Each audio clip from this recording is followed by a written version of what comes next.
محترم ناظرین، ہم اپنی آج کی ویڈیو میں آپ کو بتائیں گے کہ کیسے ایک حسین دوشیزہ کے پھلویری کے داغ دور ہو گئے۔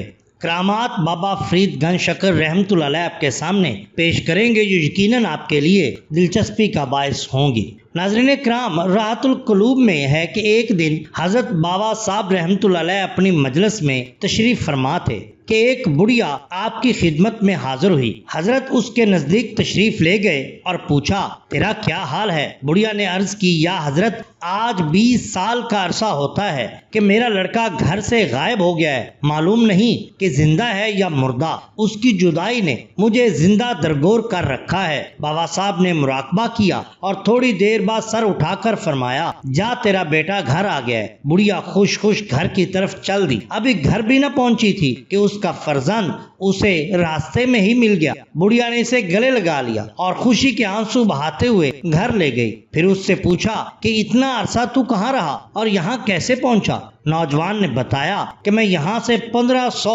کوس کے فاصلے پر تھا۔ آج یکا یک میرے دل میں تم سے ملنے کی زبردست تڑپ پیدا ہوئی۔ چونکہ ایسی کوئی صورت ممکن نہ ہو سکتی تھی، مایوس ہو کر قریب کے ایک دریا کے کنارے کھڑا ہو کر رونے لگا۔ ناگہاں نورانی صورت کے ایک خرقہ پوش بزرگ وہاں نمودار ہوئے اور پوچھا کہ کیوں روتا ہے؟ میں نے اپنی دلی کیفیت بیان کی تو فرمایا، اگر تو گھر پہنچ جائے تو کیسا رہے؟ یہ بات مجھے نہایت دشوار گزار معلوم ہوئی۔ اتنے میں انہوں نے فرمایا کہ اپنی آنکھیں بند کر اور اپنا ہاتھ میرے ہاتھ میں دے۔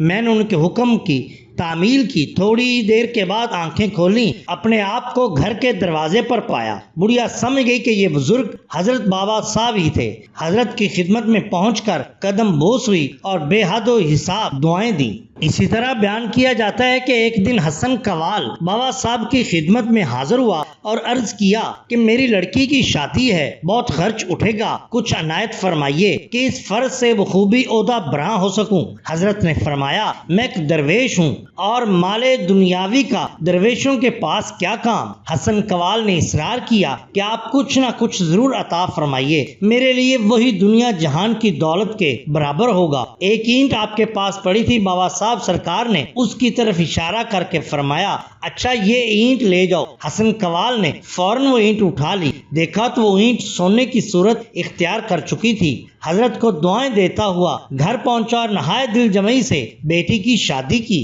جواہر فریدی میں ہے کہ حضرت بابا صاحب رحمۃ اللہ علیہ کے ایک مرید محمد نیشا پوری 2-3 آدمیوں کے ساتھ ایک دفعہ گجرات سے دہلی آ رہے تھے۔ سب بے ہتھیار تھے۔ راستے میں ایک جنگل سے گزرتے ہوئے ڈاکوؤں نے ان پر حملہ کر دیا۔ مایوسی کے عالم میں انہوں نے بابا صاحب کی طرف رجوع کیا اور رب اکبر کے حضور التجا کی کہ ہمارے شیخ کی مدد ہمارے شامل حال کر دے۔ یکا یک ڈاکوؤں نے تلواریں پھینک دیں اور ان لوگوں سے معافی کے خواستگار ہوئے۔ محمد نیشا پوری کا بیان ہے کہ یہ میری زندگی کا ناقابل فراموش واقعہ ہے۔ خواجہ احمد سیوستانی حضرت بابا صاحب سرکار کے ایک مرید تھے جو آپ کے غسل اور وضو کے لیے پانی لایا کرتے تھے۔ ان کا بیان ہے کہ ایک دن میری کمر میں سخت درد تھی، اس لیے پانی نہ لا سکا۔ بابا صاحب نے مجھے بلایا اور پوچھا کہ کیا سبب ہے، آج تم پانی نہیں لائے؟ میں نے عرض کی کہ کمر میں درد کی وجہ سے چلنا پھرنا دوبر ہے۔ آپ نے میری پشت پر ہاتھ پھیرا اور فرمایا کہ جاؤ پانی لاؤ۔ میرا درد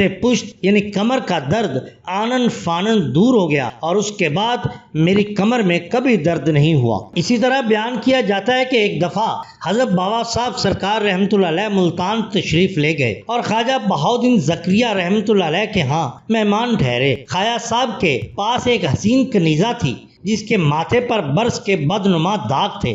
خواجہ صاحب رحمۃ اللہ علیہ نے اس داغ کے دور ہونے کے لیے کئی بار بارگاہ خداوندی میں التجا کی، لیکن ہر بار حکم ہوا کہ ابھی اس کا وقت نہیں آیا۔ بابا صاحب سرکار رحمۃ اللہ علیہ کے قیام کے دوران میں خواجہ صاحب نے کنیز کو حکم دیا کہ وہ آپ کو وضو کرانے کی خدمت انجام دیا کرے۔ ایک دن کنیز بابا صاحب سرکار کو وضو کرا رہی تھی کہ آپ کی نظر اس کے ماتھے پر پڑی۔ اس کے ماتھے کے بدنما داغ علامات دیکھ کر آپ کی طبیعت بہت پریشان ہوئی اور بارگاہ خداوندی میں دعا مانگی کہ الہی اس عورت کے ماتھے کے داغ دور کر دے۔ حق تعالیٰ نے آپ کی دعا کو شرف قبولیت بخشا اور اس کنیز کے ماتھے کا داغ دور ہو گیا۔ خواجہ بہاؤالدین رحمت اللہ علیہ نے دیکھا تو بہت مسرور ہوئے اور فرمایا کہ فرید کی دعا کیسے رائے گاں جا سکتی ہے؟ اللہ تعالیٰ نے اس سے وعدہ کیا ہوا ہے کہ میں تیری ہر مراد پوری کروں گا، کیونکہ یہی شان ہوتی ہے اولیاء اللہ کی۔